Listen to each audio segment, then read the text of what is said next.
काव्या, आज मम्मी आ रही है और आज से वो हमारे साथ रहेंगी। क्या? मम्मी आ रही है आज और तुम मुझे अब बता रहे हो? देखो, मैं ना मम्मी की सेवा वगैरह नहीं कर सकती, उनको जाने के लिए बोलो। अरे मम्मी यहाँ नहीं आएंगी तो कहाँ जाएंगी? अरे वो सब मुझे क्या पता, मुझे बस इतना पता है अगर वो यहाँ आई ना तो मैं यहाँ से चली जाऊंगी। काव्या देखो, जितना ही घर हमारा है ना उतना उनका भी है। अगर बच्चे ही माँ बाप को घर में नहीं रखेंगे तो वो कहाँ जाएंगे? देखो, मुझे ना कुछ भी नहीं पता, बस मुझे इतना पता है कि अगर वो यहाँ आई ना तो मैं घर छोड़ के चली जाऊंगी। हटो तुम यहाँ से।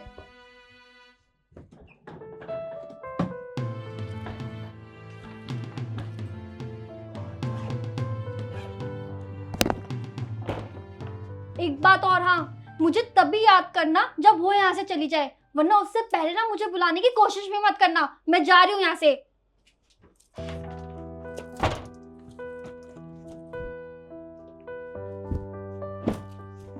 काव्या तुम मेरी बात तो सुनो। मुझे कुछ भी नहीं सुनना।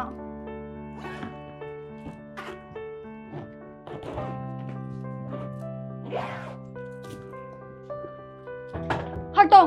अरे काव्या तुम मेरी बात तो सुनो। बस मुझे जाने दो।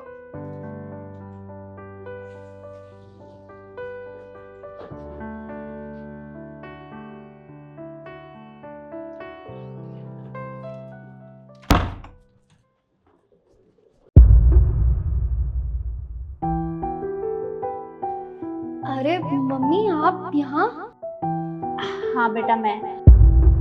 आप आइए ना, अंदर आइए, बाहर क्यों खड़ी? आइए।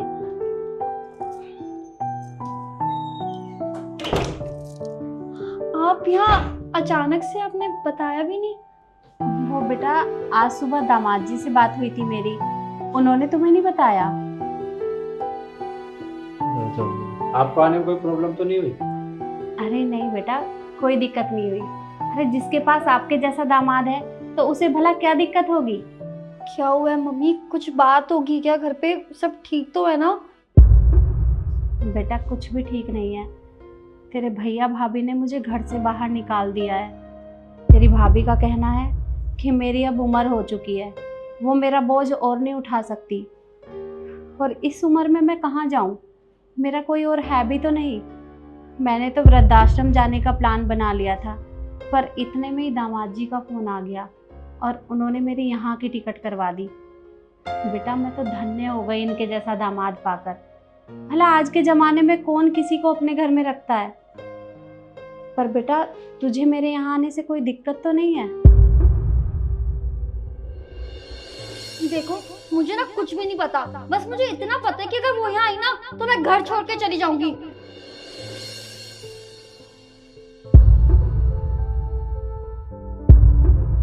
अरे नहीं नहीं मम्मी, आपके आने पे हमें क्या दिक्कत होगी? और वैसे भी ये आपका ही तो घर है, आप जब मन चाहो जितना मन चाहे ना आप यहाँ पे रुक सकती, कोई दिक्कत नहीं है।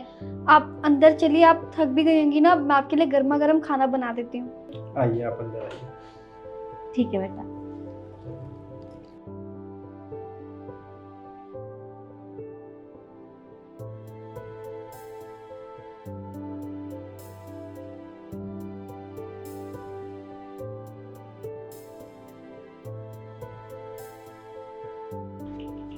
सुनो तरुण, मुझे पता नहीं था कि मेरी माँ आने वाली है, मुझे लगा तुम्हारी माँ आने वाली है।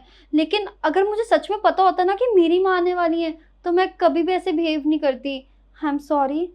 काव्या माँ तो माँ होती है, चाहे वो तुम्हारी हो चाहे मेरी। तुम एक काम करो, बैठो।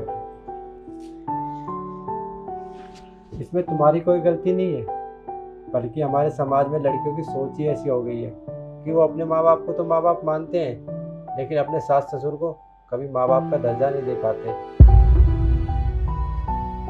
हम दोनों की शादी हुई है, इसका मतलब ये नहीं कि हम दोनों एक हुए हैं, दो परिवार भी एक हुए हैं। हमारा ये फर्ज बनता है कि हमारे कोई भी रिश्ता टूटे ना, बल्कि हम रिश्तों को जोड़ के रखें।